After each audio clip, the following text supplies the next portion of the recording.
একবার সিসি বড়দা বলছেন যে যখন তুমি বুঝতে পারবে যে তোমার ত্রুটি কোথায়, তখনই বুঝবে যে তুমি সাধনা করছো।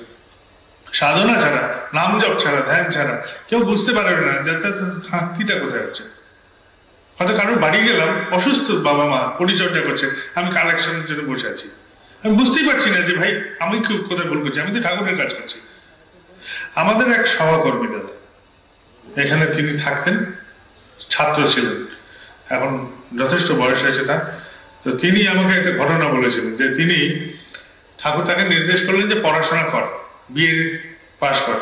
তো তিনি বিএ পাশ করবেন কি, ওখানে কর্মী দাদারা সব দীক্ষা দিতে বেরোচ্ছেন, উনিও তাদের তল্পি তলপার নিয়ে পেছন পেছন ঘুরতেন। পড়াশোনা তো চলে গেল, অকৃত কার্য হলেন পরীক্ষায়।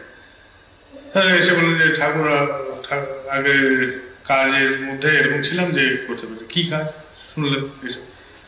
ঠাকুর খুব মনক্ষুণ্ণ হলো যে তার যেটা কাজ, সামাজিক ভাবে যে কর্তব্যের কথা তিনি স্মরণ করে দিলেন, সেটা বিস্তৃত হয়ে সে ভাবছে যে ঠাকুরের কাজ করছি মানে আমি মহান কাজ করছি, যে তল্পি বাহকের কাজ করছি। আদতে ঠাকুরের কাজটা কি সেটাই কিন্তু সে বুঝতে পারলো না। পরে বললো যে আমি এই বয়সে এসে বুঝি যে আমি কত অপরাধ করেছিলাম, ঠাকুর আমাকে বলেছিলেন যেটা, সেটাই আমার নির্দেশ, সেটাই আমার গুরুর নির্দেশ, সেটাই আমার জপ, সেটাই আমার তপ, সেটাই আমার সাধনা হয়েছে।